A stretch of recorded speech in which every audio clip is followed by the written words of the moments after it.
न चैतन्य प्रभु नित्यानंद, श्री अद्वैत गदाधर शिवासादि गौर भक्त वृंद। हरे कृष्णा हरे कृष्णा कृष्णा कृष्णा हरे हरे, हरे हरे राम राम राम हरे हरे, हरे कृष्णा कृष्णा कृष्णा कृष्णा हरे हरे, हरे राम राम राम हरे हरे। हरे कृष्णा। तो सभी भक्तों का हार्दिक स्वागत है श्रीमद् भागवतम कक्षा में।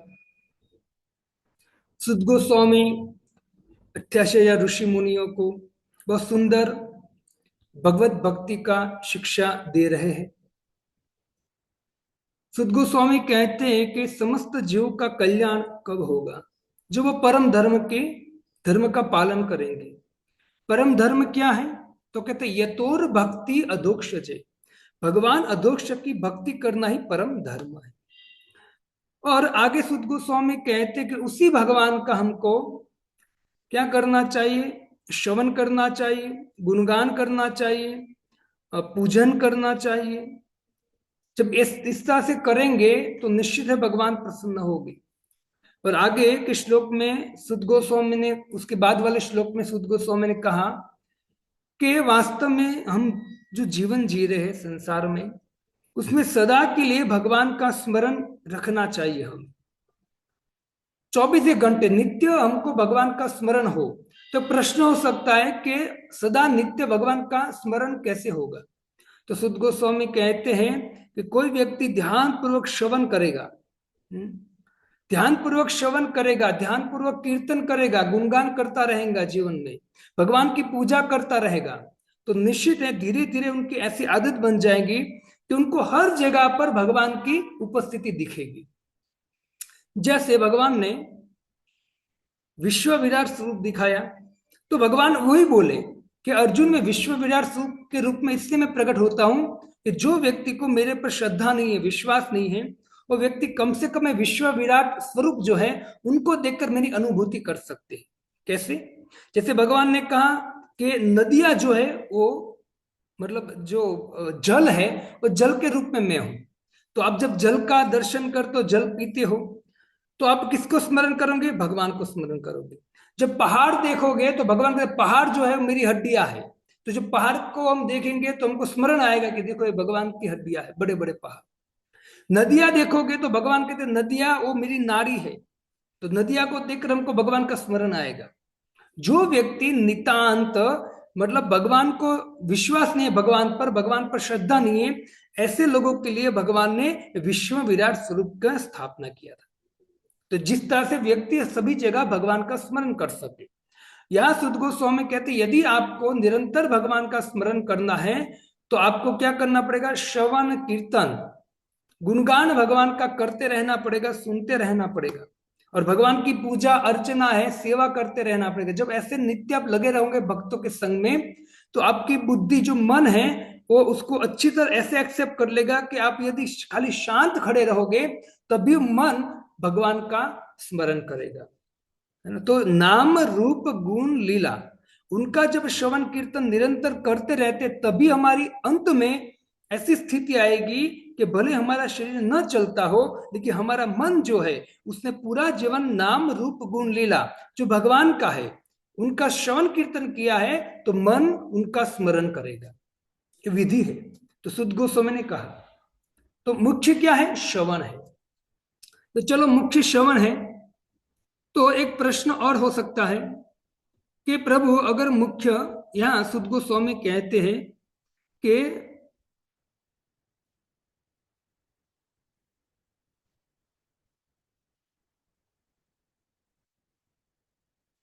कि यहाँ सुद गोस्वामी भक्ति का, अ, भक्ति कैसे करनी चाहिए वो समझा रहे हैं। अब देखो श्रीमद् भागवतम में ही सीधा डायरेक्ट पहला जो प्रश्न था शौनक आदि ऋषि मुनियों का कि जीवों का कल्याण कैसे हो। तो जीव का कल्याण कैसे, उनका उत्तर देते हुए सुद गोस्वामी क्या कह रहे हैं, क्या सिखा रहे हैं? भक्ति सिखा रहे हैं। भक्ति के अलावा व्यक्ति सुखी नहीं हो पाएंगे, सीधी भक्ति। अभी जो जो भी हम श्रवण किया, जितने भी श्लोक, उसमें सुद गोस्वामी ने भक्ति का वर्णन किया है। भक्ति का अर्थ क्या है? श्रवण कीर्तन। भक्ति कहां से स्टार्ट होती है? श्रवण और कीर्तन, भगवान के विषय में श्रवण करना और भगवान के नाम का कीर्तन करना, वहां से भक्ति स्टार्ट होती है। तो वो ही सुद गोस्वामी भक्ति सिखा रहे हैं। देखो भक्तों, यहाँ चक्र ठाकुर कहते हैं कि यज्ञ, तपस्या, उपासना, होम हवन, दान आदि जो भी हम करते हैं ना, वो हो सकता है कि हमारे अपने पुरुषार्थ के द्वारा हो रहा हो, हमारे पुरुषार्थ के द्वारा हो रहा हो। लेकिन हम यदि भगवान की भक्ति कर रहे, भागवतम पढ़ रहे, सुन रहे हैं, गीता पढ़ रहे, सुन रहे, भगवान के भक्तों के बीच में आकर भक्ति कर रहे हैं, है ना, सेवा कर रहे हैं भगवान की, तो ये हमारे पुरुषार्थ से कभी भक्ति नहीं मिलती है। याद रखना, हमारे पुरुषार्थ से हम यज्ञ कर सकते हैं, दान कर सकते हैं, होम हवन कर सकते हैं, लेकिन हम भगवान की भक्ति अपने पुरुषार्थ से कभी नहीं कर सकते। ये हम भक्ति में लगे, उसका कारण है किसी ना किसी वैष्णव के, भक्तों की, साधु की कृपा है या भगवान की कृपा है। हमारे पुरुषार्थ से भक्ति नहीं मिलती। भक्ति इससे भगवान ने हमको ये भक्ति दिया है, वैष्णव की कृपा मिली है, इससे हम भक्ति करना चालू कर दिया है। श्रवण कीर्तन सेवा जो भी है भगवान की, तो निश्चित है कि कृपा है हम पर। और भक्तों, यदि हमको कोई कृपा मिल गई है, क्योंकि ये कृपा करोड़ों करोड़ों लोगों में, भगवान भगवत गीता में कहते हैं कि अनेक अनेक लोगों में से कोई ऐसा रेयर व्यक्ति होता है जो भगवान की भक्ति स्टार्ट करता है। रेयर व्यक्ति होता है ऐसा। तो हम भी करोड़ों करोड़ लोगों में से कुछ ऐसे व्यक्ति है, ऐसी कृपा पात्र है जो हम भक्ति भगवान की कर रहे हैं, है ना। इसलिए हमें इस भक्ति को भगवान की आज्ञा के अनुसार आगे बढ़ाना चाहिए। श्रवण कीर्तन जले करह सिंचन, इस भक्ति रूपी बीज का सिंचन करना है। जैसे खेत का सिंचन हम करते हैं, खेत में कोई बीज डालते हैं, तो बीज को पौधे के रूप में प्रकट करने के लिए क्या करेंगे हम? खाद पानी डालेंगे। क्या डालेंगे? खाद और पानी। हम जल से चिंतन करेगा उनका, है ना, उस बीज का जल से चिंतन करें, सिंचन करेंगे। तो वैसे जो भक्ति रूपी बीज, चैतन्य महाप्रभु की भक्तों की कृपा से भक्ति रूपी बीज यदि आ गया है हमारे हृदय में, और भक्ति रूपी बीज आया है, इसलिए तो हम भक्तों के बीच में बैठकर भगवान की कथा को श्रवण कीर्तन कर रहे हैं। तो यदि ये बीज हमारे अंदर रोपित हो चुका है भक्तों की, भगवान की कृपा से, तो बीज को अब फलीभूत करने के लिए क्या करना पड़ेगा? तो भगवान खुद कहते हैं कि श्रवण कीर्तन जले करह सिंचन। सामान्य जो बीज होता है, उनको भी अंकुरित करने के लिए जल से सिंचन करना पड़ता है। वैसे भक्ति रूपी बीज को अंकुरित करने के लिए, बड़ा करने के लिए हमें श्रवण कीर्तन रूपी जल से इनको सिंचन करना है। बहुत जरूरी है, इससे लगे रहिए इसमें। मैंने आपको पहले भी बोला था कि व्यक्ति छोटी छोटी बातों को लेकर नाराज हो जाता है, अपने रिश्ते तोड़ देता है ना, कि इसने ऐसा क्यों किया। अरे भाई, उसने कुछ बोला भी नहीं है, तूने मान लिया है ऐसा।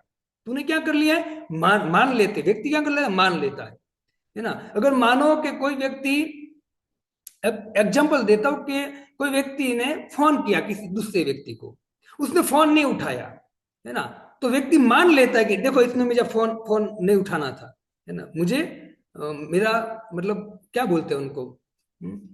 तो बस ऐसे छोटी छोटी बातों में व्यक्ति फंस जाता है, छोटी छोटी बातों में।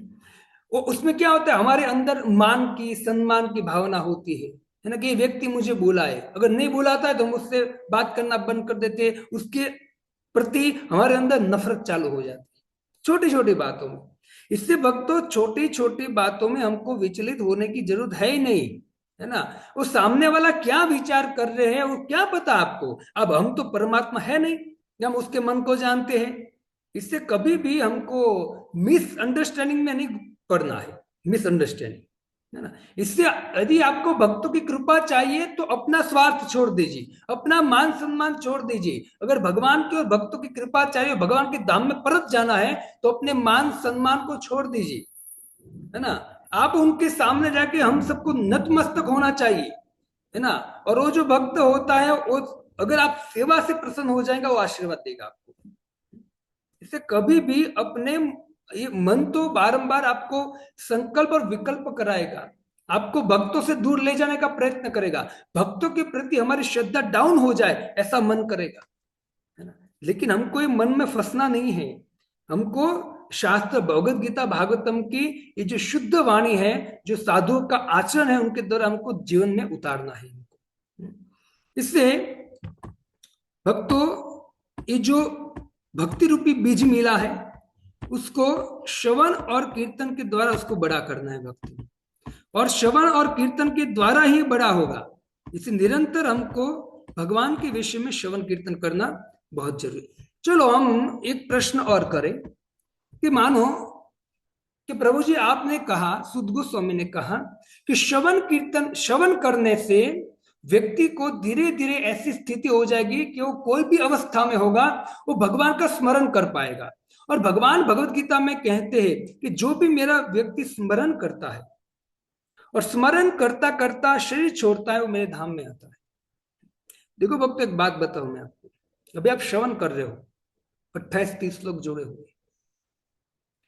मैं इतना तो आपको स्पष्ट बता देता हूं मेरे अनुभव से कि हम जब श्रवण करते हैं ना, तो हमारी इच्छा होती है कि हम ये जो शब्द है उस पर हमारा मन लगाए, लेकिन मन नहीं चाहता है कि आप शब्द पर लगाओ मुझे, वो नहीं चाहता है। इससे मन कहीं और भटकने लगता है।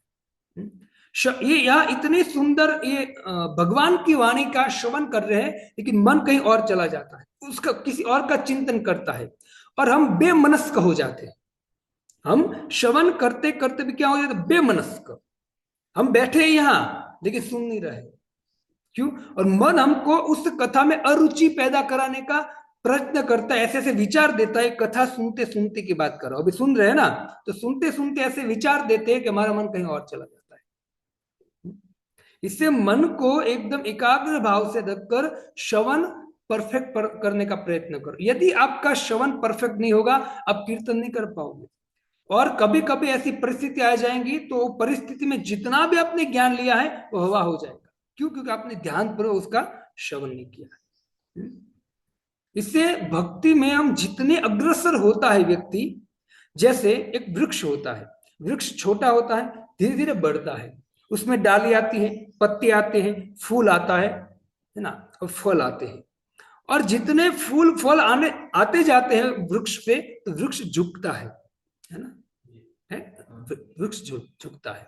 वैसे ही हम भक्तों के बीच में श्रवण कीर्तन करते करते भक्ति हमारी आगे बढ़ती है। वो दिखेगा, भक्तों को भी दिखेगा कि भक्त आगे बढ़ रहा है, क्योंकि उत्साहित होता है। जो भक्त प्रॉपर भक्ति करता है, उत्साहित से भक्ति करता है, तो पता चलता है कि आगे बढ़ रहा है। और जो व्यक्ति आगे नहीं बढ़ रहा है, वो बस ऐसे ही सेवा भी कम कर देता है, क्योंकि अब तो हमारी दीक्षा हो चुकी है, अब तो हम आगे बढ़ चुके, 16 माला कर रहे हैं, तो सेवा भी कम कर देता है, आना भी कम कर देता है, और आता भी है तो इस तरह से एटीट्यूड दिखाते, समझ में आ जाता है कि व्यक्ति 16 माला का दीक्षा भी ले लिया है, लेकिन है ना, कोई दम नहीं रहा भक्ति में। क्यों? क्योंकि उसने भक्ति का जो प्रॉपर चीज अपनानी चाहिए, उसकी जगह पे उसने कुछ और, मतलब वो बीज के आजू बाजू में उसने आजू बाजू में भी पानी दिया है। इसे खतवार, खतवार बोलते हैं ना, वो निंदन, हाँ, वो पैदा होता है, जिससे मूल जो भक्ति रूपी वृक्ष होता है, मतलब पौधा, उसको ढक देता है।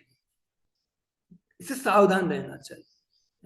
इससे हम भक्ति करते करते एकदम नम्र बनिए भक्तों, एकदम नम्र रहिए, और भक्ति को आगे बढ़ाने का प्रयत्न कर रहे। ये तुच्छ, एक नीच मान सम्मान, है ना, कोई व्यक्ति कुछ कह दिया उसके पीछे मत पड़िए। आपको अपने, हमारे लक्ष्य का ध्यान होना चाहिए। हमारे लक्ष्य है भगवान की भक्ति, भगवान के धाम में प्रवेश करना है, और भगवान के धाम में प्रवेश करने के लिए हमको भक्ति करना पड़ेगा प्रॉपर।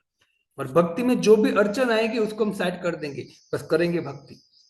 इस भाव से भक्ति करना पड़ेगा, तभी हम आगे बढ़ पाएंगे, वरना आगे बढ़ पाएंगे नहीं। वरना भक्त, जब हमारे अंदर भक्ति करते करते भी अनेक ऐसे दुर्गुण होते हैं, तो भक्त उसको पसंद नहीं करते हैं। है ना। भक्त ऐसे व्यक्ति से दूर रहने का प्रयत्न करते हैं, क्योंकि आप में कुछ दुर्गुण आ रहे हैं, और आप आओगे तो भक्त भी बचेगा आपसे, है ना। क्योंकि आपको जितना समझाना था उसने समझा लिया, और समझाने के बाद भी आप नहीं कर रहे हो, तो भक्त आपसे थोड़ी दूरी बनाए रखेगा। कृपा की बात छोड़ दो, क्या रखेगा? दूरी रखेगा। इससे भक्तों ये इतनी कृपा है भगवान की कि हमको करोड़ों करोड़ों जन्म के बाद मनुष्य देह मिला है, और मनुष्य देह में भी भक्ति मिले। सुदुर्लभा, ये दुर्लभ नहीं, सुदुर्लभ है, ये सबको नहीं मिलता है।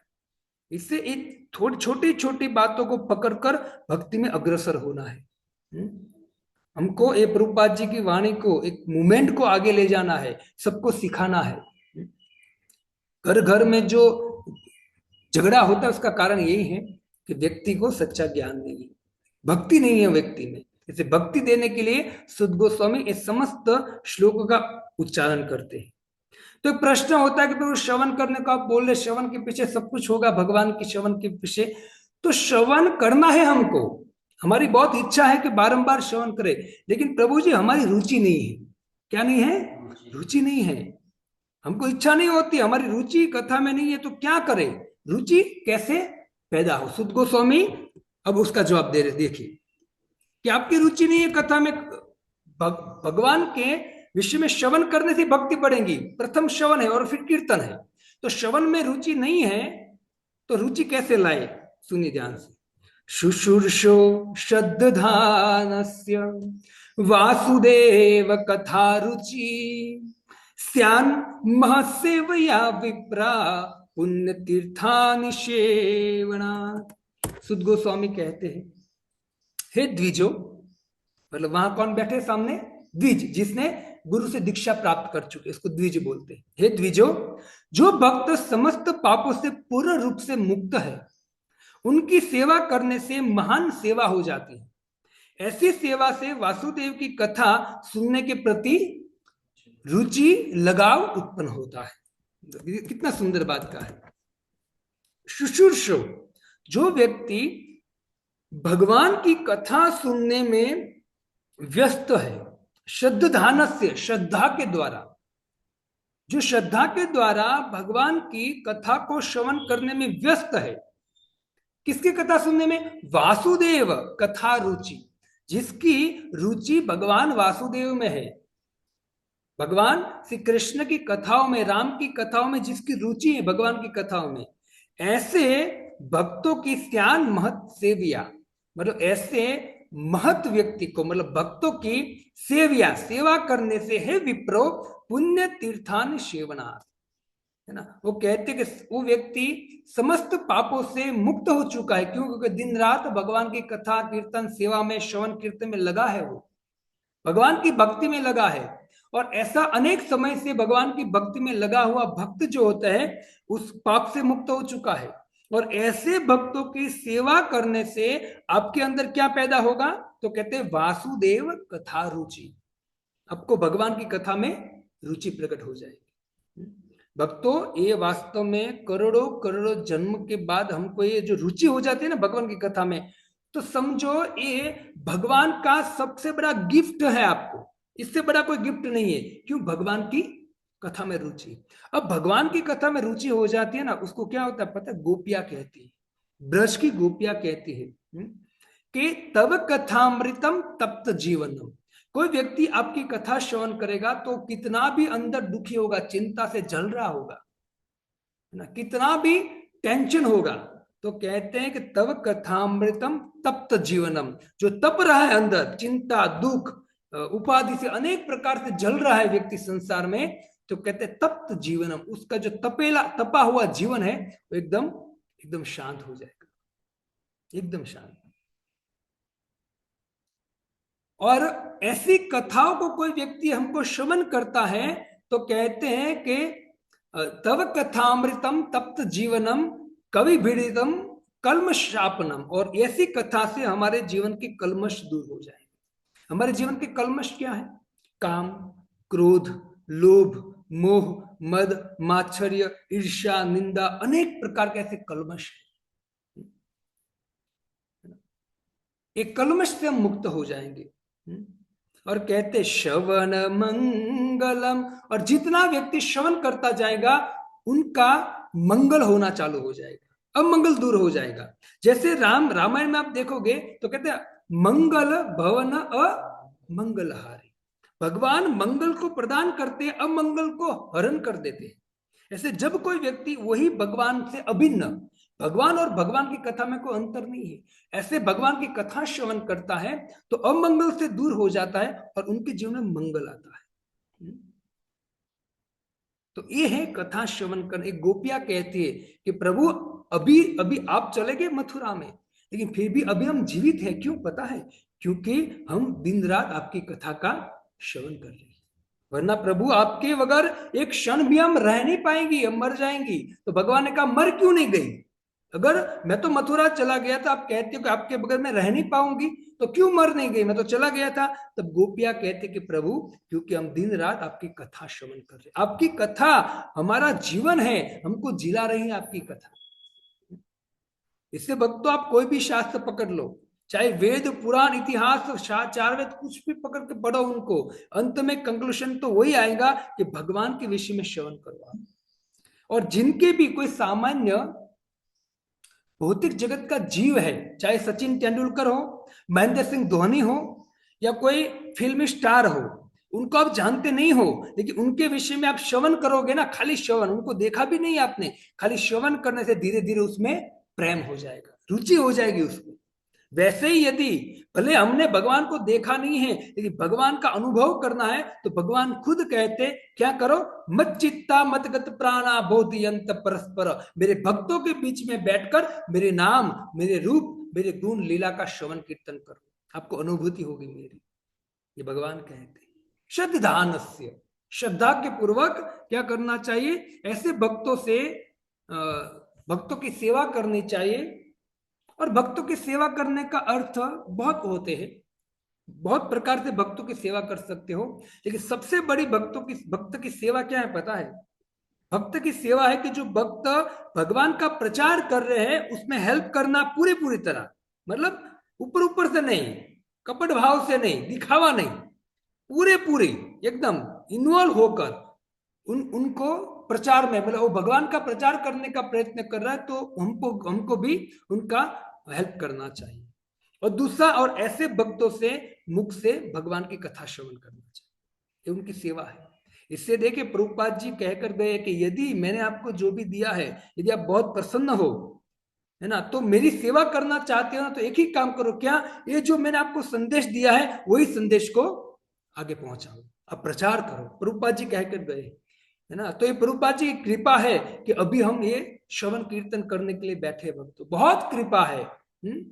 ये प्रभुपाद जी के ऋण से उऋण नहीं हो सकते हम। बस हमको यदि प्रभुपाद जी को प्रसन्न करने का प्रयत्न करना है तो एक ही काम करना है, हमको इसी मूवमेंट को, गीता भागवतम को दूसरे तक पहुंचाना है हमको। तो इससे क्या करना चाहिए, सब भक्तों को मिलकर प्रचार करना चाहिए। आज शनिवार है, कल संडे को, हर संडे को प्रोग्राम होता है, आना चाहिए सबको। और संडे को अब दूसरा भी एक प्रोग्राम चालू किया है, सुबह का हमने नगर संकीर्तन, है ना। कोई व्यक्ति भगवान का नाम सुनता है, पुमान भवती निर्मल, है ना, उसका कल्याण होता है। इससे लोगों की रुचि नहीं है भगवान के नाम लेने में, न तो भगवान का नाम सुनने में, उनको एक ही रुचि है भोग करने में। लेकिन भले उनकी रुचि ना हो, लेकिन फिर भी ऐसे जीव पर करुणा होनी चाहिए, कृपा होनी चाहिए। और कृपा करुणा हमारे अंदर है तो हमको क्या करना चाहिए, नगर संकीर्तन में निकलना चाहिए, जिसे हम जोर जोर से भगवान के नाम का कीर्तन करेंगे। हरे कृष्ण कृष्ण कृष्ण हरे हरे, हरे राम राम राम हरे। और जितने भी लोग जीव सुनेंगे ना, उनका कल्याण होगा, है ना। तो इतना हमें दया होनी चाहिए दूसरों जीव के प्रति। तो कल संकीर्तन है, सुबह 5:30 बजे मंगला आरती होती है ना। हम इससे बहुत ज्यादा जल्दी नहीं रखते, 5:30 बजे मंगला आरती करते हैं, तो मंगला आरती में आना चाहिए, है ना। 4-5 भक्त डेली आते हैं, तो आपको भी डेली प्रयत्न करना चाहिए, सुबह सुबह भगवान का दर्शन हो जाए, सुबह सुबह भगवान के नाम की 1-2 माला हो जाए, भगवान के भक्तों का दर्शन हो जाए, कीर्तन हो जाए, कितना अच्छी बात है। खाली आधा घंटा पौने घंटे की बात है मंगला आरती, तो रोज आने का प्रयत्न करना चाहिए। और दूसरा, संडे को कम से कम आप जरूर आइए, संडे को जब मंगलारती समाप्त हो जाती है, उस खत्म होने के बाद 6:30 से 6:30 आसपास हम यहाँ से नगर संकीर्तन पे निकलते हैं।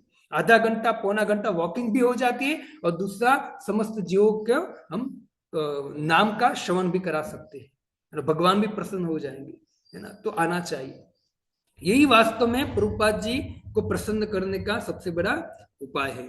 इससे जो भक्त समर्पित है भगवान पर पूरा समर्पित है, और भक्तों की आज्ञा के अनुसार कार्य करता है, भगवान की भक्ति करता है, सेवा करता है, पूजा करता है, हरिनाम जपता है, श्रवण कीर्तन सेवा करता है, ऐसे भक्त जो श्रद्धा से भगवान की सेवा में लगा हुआ है, ऐसे भक्तों की कहते हैं कि सेवा करने के बाद, सेवा करेंगे तो हमारे अंदर भगवान की श्रवण करने में, मतलब भगवान की कथा में रुचि आएंगी, भगवान के नाम में रुचि आएंगी, भगवान की सेवा करने में रुचि आएंगी। सब प्रकार की भगवान की भक्ति में जो अनुकूल चीज है, उस सब में हमारी रुचि बढ़ेगी। क्यों? जब हम भगवान के भक्तों की निष्कपट भाव से सेवा करें, है ना। मैं आपको एक बात बार बार, निष्कपट भाव से, ये बहुत ध्यान रखना है, निष्कपट भाव से। क्योंकि कपट है ना, कपट, और भगवान को पसंद नहीं है ना। छल कपट छल छिद्र न भावा, राम कहते कि मुझे कपट अच्छा नहीं लगता। न तो भगवान के साथ कपट करो, न तो भक्तों के साथ कपट करो, भक्तों, है ना। और इस तरह से भगवान के भक्तों की सेवा करोगे तो निश्चित है कि आप भी, मतलब हम खुद, हम यदि ऐसे भक्तों की सेवा करेंगे ना, तो जो भक्त निष्पाप है, जो पाप से मुक्त हो चुका है, क्योंकि वो दिन रात भगवान का स्मरण कीर्तन और विचार करता है कि भगवान का प्रचार कैसे मैं आगे बढ़ाऊं, और ऐसे भक्तों की सेवा करने से हम भी पाप से मुक्त हो जाएंगे, भक्त, है ना। और ये जो बारंबार हार्ड मास का शरीर मिलता है ना, कभी मनुष्य का, कभी कुत्ते का, कभी गधे का, कभी हाथी का, क्यों मिलता है? क्योंकि हमने करोड़ों जन्म से पाप किए। ये पाप का शरीर है ना। आप याद रखना, ये शरीर क्यों मिला है? क्योंकि हमने पाप किए। कोई व्यक्ति ने पाप किए ही नहीं होते ना पूर्व जन्म के, तो शरीर नहीं मिलता है उनको। क्या मिलता है? भगवान का धाम मिलता है। हमने पाप किए, इसलिए शरीर मिला। अभी हमको अवसर मिल गया है, ऐसे संतों के द्वारा, ऐसे भक्तों के द्वारा भगवान की गीता भागवतम श्रवण कीर्तन करने का अवसर मिला है। ये अवसर मिला है तो यही जीवन ऐसा है कि जीवन में ऐसा भजन करो भक्तों, अपने परिवार के साथ रहते रहते, त्याग करने की मैं बात नहीं करो, रहते रहते धीरे धीरे श्रवण कीर्तन सेवा भक्तों के संग में रहते रहते अपनी चेतना को ऊपर उठाओ, जिससे हम समस्त पापों से मुक्त हो जाए और ये जीवन के अंत में भगवान के धाम में प्रवेश करें। यही वास्तव में जीवन का लक्ष्य है। प्रभुपाद जी तात्पर्य में कहते हैं कि जीव के बद्ध जीवन का कारण भगवान के विरुद्ध विद्रोह है ना। हमारा हम बद्ध क्यों हो चुके हैं? क्योंकि भगवान से विद्रोह किया है। भगवान से विद्रोह करने का अर्थ क्या है, बताइए कोई मुझे। प्रभु जी, भगवान से ईर्ष्या करना, भगवान के ऐश्वर्य, भगवान की ईर्ष्या करना। और कोई?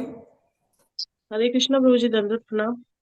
हाँ बोलिए। प्रभु जी, भगवान के द्वारा बताए गए नियमों के अनुसार अपना जीवन व्यतीत नहीं करना, गीता भागवतम। Very good. भगवान ने जो नियम दिए हैं प्रकृति के, गीता के, भागवतम के, उनके अनुसार जीवन नहीं जीना, मतलब आप भगवान से विद्रोह कर रहे हैं। कुछ व्यक्ति ऐसे हैं जो देव कहलाते हैं, और कुछ ऐसे हैं जो असुर कहलाते हैं।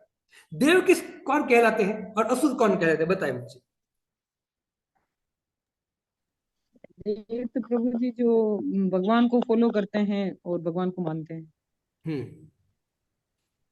और असुर वो जो भगवान को, नास्तिक जो नहीं मानते भगवान के अस्तित्व को। हाँ, देवता उसको कहेंगे कि जो व्यक्ति भगवान के आदेश अनुसार कार्य करे उसको देवता बोलते हैं, और जो व्यक्ति भगवान के विरुद्ध विद्रोह करके कार्य करता है, भोगी करता है, इस प्रकृति को भोगने का प्रयत्न करता है, उनको क्या बोलेंगे? असुर बोलेंगे।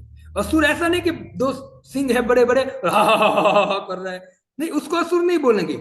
रावण देखिए, रावण इतना सुंदर था, ब्राह्मण कुल में जन्म था, इतना सुंदर था, है ना, कि बड़ी बड़ी अप्सरा उस पर मरती थी, इतना सुंदर था रावण, लेकिन उनको क्या कहा गया? असुर कहा गया, राक्षस कहा गया। क्यों? उनकी वृत्ति राक्षस जैसी थी। जो व्यक्ति भगवान की वाणी नहीं सुनता, अपने मन माने जीवन जीता है, भोग करता है, उसको असुर कहा गया है। इससे आप घर पे ये जब लेक्चर खत्म हो जाए तो विचार करना थोड़ा कि हम किस कैटेगरी में आते हैं।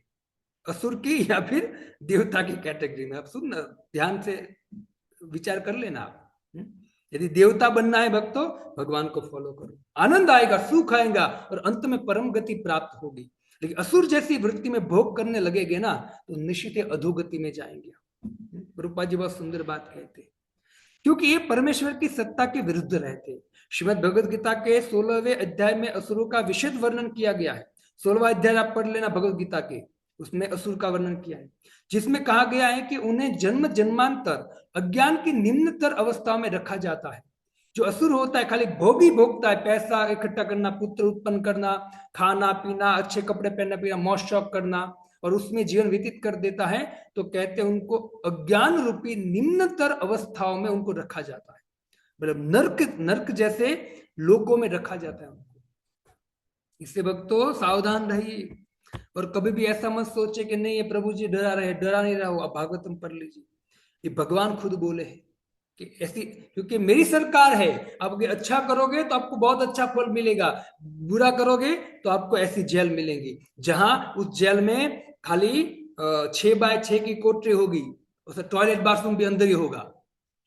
समझिए आप, अब विचार कर लीजिए कैसी स्थिति होगी वो, कि आपको बाहर नहीं निकलने देगा। ऐसी स्थिति में आपको वही टॉयलेट बाथरूम जाना है, वही बदबू में रहना है ना, गंदगी में गटर की समान वहां पड़े रहना। ऐसी स्थिति आपको भगवान देंगे, हमको देंगे, यदि हम भगवान का विद्रोह करेंगे तो, है ना। और भगवान प्रेम से कहते कि बेटा आजा, तू मेरा पुत्र है, तू ये कर। प्रेम से कह रहे, कोई आपको डरा नहीं रहे हैं, प्रेम से कह रहे कि बेटा खाली इतना कर, क्या मेरे नाम का जप कर, मेरी कथा सुन, मेरे भक्तों के बीच में आजा, मेरी सेवा कर, है ना।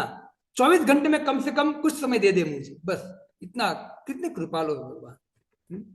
अतः उन्हें पशु योनि में रहना होता है, जिससे उन्हें परम सत्य भगवान की कोई जानकारी नहीं रहती। पशुओं को जानकारी नहीं रहती। ये असुर भगवान की इच्छा अनुसार उनके मुक्त सेवकों की कृपा से विभिन्न देशों में धीरे धीरे ईश्वर चेतना में परिशोधित किए जाते हैं। ईश्वर के ऐसे भक्त भगवान के अतरंग पार्षद होते हैं। जो भगवान के सेवक होते हैं वो भगवान की इच्छा अनुसार क्या करते हैं, अलग अलग जगह पर जाकर क्या करते, भगवान के संदेशों को प्रचार करते हैं। ईश्वर के ऐसे भक्त भगवान के अतरंग पार्षद होते हैं, और जब वे समाज को ईश्वर विहीन होने के खतरे से बचाने के लिए आते हैं, तो वे ईश्वर के शक्तिशाली अवतार, उनके पुत्र, उनके दास या उनके पार्षद कहलाते हैं। कौन आते हैं? जैसे श्री प्रभुपाद जी जैसे भक्त आते हैं तो भगवान की शक्ति लेकर आते हैं, है ना। और भगवान की शक्ति लेकर आते तो ये प्रचार करते बड़ा बड़ा। और ऐसे भगवान की शक्ति पात्र जीव को फॉलो करना है, उनकी कृपा प्राप्त करने के लिए उनकी सेवा करनी है, उनको प्रचार में उनको हेल्प करना है। इससे किंतु इसमें से कोई भी मिथ्या तौर पर अपने को ईश्वर नहीं कहता, है ना। प्रभुपाद जी आए तो प्रभुपाद जी ने कभी अपने आप को भगवान नहीं कहा। हाँ, विदेशी लोग कहते थे कि प्रभुपाद जी आपने इतना बड़ा कार्य किया है, भक्ति फैलाई है, तो निश्चित आप भगवान है। तो प्रभुपाद जी उसको डांटते। 4 लोगों को तो प्रभुपाद जी इस्कॉन से निकाल दिया था। क्यों? क्योंकि वो 4 लोग प्रभुपाद जी को भगवान कहते थे। चारों को निकाल दिया इस्कॉन से। बोलिए, ये संत है ना। अभी तो कोई 2-5 लोग आता है, उनके चेले चपाटे बोलते प्रभु आप तो भगवान है, तो ये गुरु तो ऐसे हो जाते हैं, हाँ सही बात है, ऐसे ऐसे करते हैं ना, आसमान भाव, एक कलयुग का प्रभाव। लेकिन नहीं, प्रभुपाद जी के जो साधु जैसे साधु हैं वो कहते नहीं मैं भगवान नहीं हूं, मैं भगवान का दास भी नहीं हूं। क्या कहते प्रभुपाद जी? मैं दास भी नहीं, मैं दासों के दासों का भी दास हूं। बोले इतना बड़ा संत ऐसी बात कर रहा है। इससे प्रभु दास बनने में हमारा कल्याण है, दास बनने में हमारा कल्याण है। यह तो असुर द्वारा घोषित निंदा है। और ऐसे असुरों के दानवी अनुयायी भी इन बहुरूपियों को ईश्वर या उनका अवतार मान लेते हैं, है ना। भगवान, ये अभी के गुरु को भगवान कौन बनाता है? चेले चपाते वो चेले चपाते उनको भगवान बनाते हैं, है ना। प्रामाणिक शास्त्रों में भगवान के अवतार के विषय में निश्चित जानकारी मिलती है। जब तक प्रामाणिक शास्त्र की पुष्टि न हो ले, तब तक किसी को ईश्वर या ईश्वर का अवतार नहीं मानना चाहिए। आपको भगवान के विषय में जानना है, भगवान कौन है, शास्त्र में सब लिखा है। सब अवतार का वर्णन शास्त्रों में लिखा है जो भगवान के मुख से प्रकट हुए हैं। तो अभी का कोई कथाकथित व्यक्ति अपने आप को भगवान माने, उनको मानना नहीं चाहिए। उनको बोले कि भाई आप भगवान हो, कौन से शास्त्र में लिखा है? गीता में लिखा है, भागवत में लिखा, कहाँ लिखा है? बताइए। हम नम्र है भक्त हो, लेकिन मूर्ख नहीं है ना। उस ऐसे व्यक्ति को तुरंत जवाब देना है। वास्तव में जो भक्त भगवत धाम जाने के इच्छुक है, उन्हें चाहिए कि भगवान के सेवकों को भगवान के रूप में माने, भगवान के भक्तों की सेवा करें। भगवान के ऐसे दास महात्मा या तीर्थ कहलाते हैं, और वे विशिष्ट देश काल के अनुसार उपदेश देते हैं। भगवान के सेवक लोगों को भगवत भक्त बनाने के लिए प्रेरित करते हैं। भगवान का भक्त क्या करता है? आप भगवान के भक्त बनो, दूसरा कुछ नहीं बोलते। आप वो बोलते हैं हरिनाम जपो, हरि कथा श्रवण करो, भगवान के भक्त बनो। यही भगवान के भक्तों का कार्य होना चाहिए। वे कभी यह सहन नहीं कर सकते कि कोई उन्हें ईश्वर कहे। यद्यपि श्री चैतन्य महाप्रभु प्रामाणिक शास्त्रों के निर्देश अनुसार साक्षात भगवान थे, किंतु वे भक्त की तरह बनकर आए थे। जो लोग उन्हें ईश्वर रूप में जानते थे, वे उन्हें ईश्वर कहलाकर पुकारते थे। चैतन्य महाप्रभु अपने आप को क्या मानते थे? मैं भक्त हूं, से थे भगवान, लेकिन भक्त रूप में आए थे। लेकिन जो भगवान के पार्षद थे अतरंग, उनको जान गए थे कि आप साक्षात कौन हो? भगवान। कौन जान गया था? कोई व्यक्ति बताएगा? अद्वैत आचार्य प्रभु जी। और कोई? सनातन गोस्वामी। और कोई? ये नित्यानंद प्रभु। कम से कम जो ये काउंसिल में आते हैं ना, उनको ऐसे पता होना चाहिए, ऐसे, है ना। रूप गोस्वामी, नमो महावदान्याय कृष्ण प्रेम प्रदायते कृष्णाय कृष्ण चैतन्य नामने गौर त्विषे नमः। इतना तो कम से पिछली बार ही हमने चर्चा किया था। वे स्वयं को ईश्वर कहलाने का घोर विरोध करते, यद्यपि वे निस्संदेह साक्षात भगवान थे। भगवान हमें उन दूतों से आगाह करने के लिए ऐसा आचरण करते हैं जो अपने को ईश्वर बतलाते हैं। तो जो व्यक्ति भगवान का भक्त है, वो कभी भी अपने आप को ईश्वर नहीं कहता है। ईश्वर के दास ईश्वरीय चेतना का प्रचार करने के लिए आते हैं। बुद्धिमान लोगों को चाहिए कि वे उनके साथ हर तरह से सहयोग करें। भगवान अपनी अप्रत्यक्ष सेवा की अपेक्षा अपने दास की सेवा किए जाने से अधिक प्रसन्न होते हैं। इसे जो भक्त प्रचार करने आता है, उनका सहयोग करें। और भगवान अपने, आप डायरेक्ट भगवान की भक्ति करोगे, उससे ज्यादा प्रसन्न तब होगे भगवान, जब भगवान के भक्तों की सेवा करोगे। देखो प्रभुपाद जी कहते हैं, भगवान तब अत्यधिक प्रसन्न होते जब वे यह देखते हैं कि उनके भक्तों का समुचित आदर हो रहा है, क्योंकि वे भगवान का सेवा के लिए सभी प्रकार का कष्ट उठाता है। प्रचार करना कोई सामान्य बात नहीं। हम सब मिलकर प्रचार करना, कितना कष्ट मिलता है। अनेक लोग कुछ ना कुछ बोलते रहते हैं। तो जो व्यक्ति भगवान की भक्ति करता है, प्रचार करता है, समझो कि भगवान की कृपा पात्र है। और ऐसे भक्तों की सेवा करेंगे तो हमको भगवान की श्रवण कीर्तन में हमारी रुचि बढ़ेगी और हम भक्ति में अग्रसर होंगे। ठीक है, तो यही मैं समाप्त करता हूं। कल 17वां श्लोक ग्रहण करेंगे। पूरा तात्पर्य तो नहीं हो पाया है, लेकिन आगे शुद्ध गोस्वामी और भक्ति की व्याख्या करेंगे, जिससे हमारी चेतना शुद्ध होगी, हमारा कल्याण होगा। ठीक है, हरे कृष्णा कृष्णा कृष्णा हरे हरे, हरे राम राम राम हरे हरे। श्रील प्रभुपाद की जय जय श्रीमद् भागवतम महापुराण की जय। जय।